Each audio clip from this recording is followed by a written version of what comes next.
क्या आप इस कैंडल की भाषा समझ सकते हैं? ये कैंडल मार्केट की थिंकिंग, उसकी कंफ्यूजन और एक बड़े मूव की वार्निंग को छुपाए बैठी है। आज हम बात कर रहे हैं spinning top candle stick pattern की। लेकिन रुकिए, आज की इस वीडियो में सिर्फ स्पिनिंग टॉप ही नहीं, बल्कि स्पिनिंग बॉटम और लॉन्ग लेग डोजी की भी बात करेंगे। और सबसे खास बात, मैं आपको सिर्फ बेसिक्स नहीं बताऊंगा, बल्कि ये भी सिखाऊंगा कि इन पैटर्न्स को प्राइस एक्शन के साथ कैसे मिलाकर आप ले सकते हैं स्मार्ट एंट्री, एक्यूरेट एग्जिट और पावरफुल ट्रेड्स। वीडियो में मैं एक खास स्ट्रेटेजी भी शेयर करूंगा, जिससे आप स्पिनिंग टॉप के बाद आने वाले फेक ब्रेकआउट को भी पकड़ सकते हैं। स्पिनिंग टॉप की बॉडी छोटी होती है, जो दिखाती है कि ओपन और क्लोज प्राइस लगभग बराबर हैं, लेकिन उसके ऊपर और नीचे लॉन्ग शैडो होती हैं, जो इस बात का संकेत देती हैं कि बायर्स और सेलर्स दोनों ने कोशिश की, लेकिन कोई जीत नहीं पाया। जब मार्केट में स्पिनिंग टॉप बनता है, इसका मतलब है कि मार्केट कंफ्यूजन में है, या कहें मार्केट में इनडिसीजन की स्थिति है। अगर स्पिनिंग टॉप अप ट्रेंड के बाद बने, तो इसका मतलब हो सकता है कि बायर्स थक चुके हैं और अब ट्रेंड रिवर्सल या एटलीस्ट टेम्पररी पॉज आ सकता है। यहां आपसे एक सवाल, क्या आपने कभी किसी अप ट्रेंड के बाद स्पिनिंग टॉप देखकर अपना प्रॉफिट बुक किया है? अगर हाँ, तो नीचे कमेंट्स में यस टॉप लिखिए। अब समझते हैं स्ट्रैटेजी को। स्पिनिंग टॉप देखकर ट्रेड कब करना है। टिप्स एक, wait for confirmation. Guys, spinning top खुद में एंट्री सिग्नल नहीं है। हमें स्पिनिंग टॉप के बाद तुरंत एंट्री नहीं करनी है। इसके बाद आने वाली कैंडल ही बताएगी कि मार्केट किस तरफ जाएगा। यहां पर अगर ग्रीन बुलिश कैंडल बनी, तो ये ट्रेंड कंटिन्यू होगा। अगर यहां बेरिश रेड कैंडल बनती है, तो यहां से ट्रेंड रिवर्सल हो सकता है। इस बेरिश कैंडल को ही कंफर्मेशन कैंडल कहते हैं, और इसकी क्लोजिंग पर ही ट्रेड एंट्री लेंगे और स्पिनिंग टॉप के हाई पर स्टॉप लॉस लगाएंगे। यहां टारगेट रखेंगे पिछले स्विंग को। टिप्स दो, सपोर्ट एंड रेजिस्टेंस।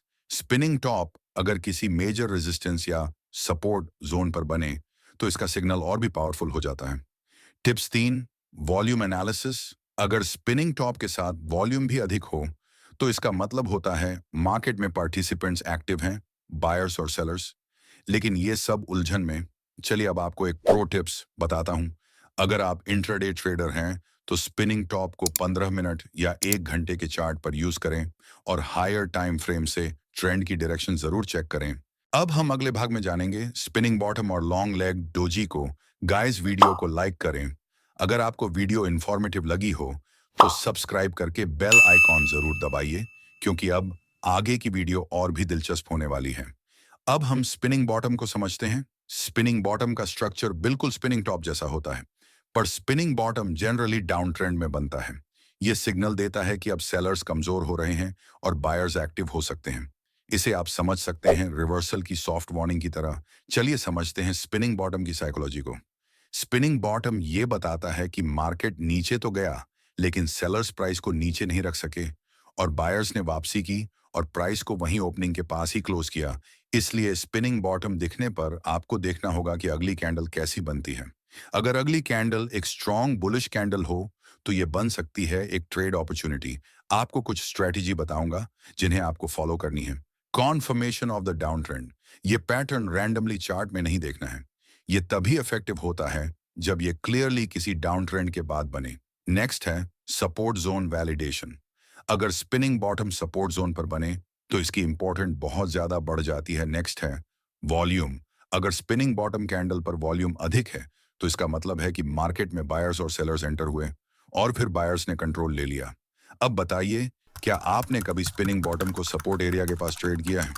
अगर हाँ, तो कमेंट में बॉटम पावर लिखिए। अब बात करते हैं लॉन्ग लेग्ड डोजी की। यह मार्केट में इंडिसीजन की स्थिति को दिखाता है। इसकी बॉडी लगभग शून्य होती है। इसका ओपन और क्लोज प्राइस एक ही लेवल पर होता है, लेकिन इसके दोनों तरफ लंबी शैडो होती है, जो बताती हैं कि कीमत ऊपर और नीचे दोनों तरफ गया।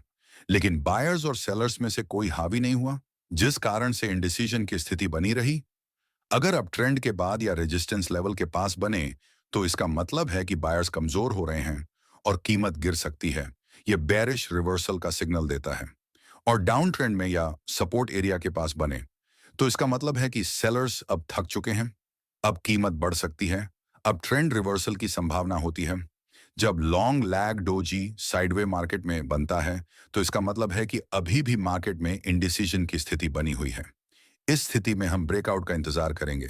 लॉन्ग लेग डोजी के बाद जो अगली कैंडल बनेगी वह बहुत महत्वपूर्ण होती है।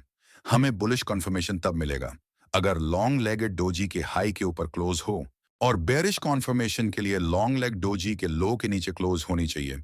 हमें ट्रेड एंट्री लेने से पहले लॉन्ग लेग डोजी का वॉल्यूम चेक करना चाहिए। अगर इसका वॉल्यूम अधिक है तो ये कैंडल और स्ट्रॉन्ग सिग्नल देती है। प्रो टिप्स 1, साइडवे मार्केट हो या कम वॉल्यूम हो तो हमें ट्रेड नहीं लेना चाहिए। Pro tips 2, long leg doji बड़े टाइम फ्रेम पर ज्यादा भरोसेमंद होता है। आप 1 घंटे या 1 दिन का समय फ्रेम इस्तेमाल कर सकते हैं। अगर आपने आज कुछ नया सीखा है तो इस वीडियो को लाइक करें और अपने दोस्तों के साथ जरूर शेयर करें। और याद रखिए, ट्रेडिंग एक स्किल है जो प्रैक्टिस से परफेक्ट बनती है। सब्सक्राइब करके बेल आइकॉन जरूर दबाएं क्योंकि अगला वीडियो और भी ज्यादा मजेदार और एजुकेशनल होगी। धन्यवाद।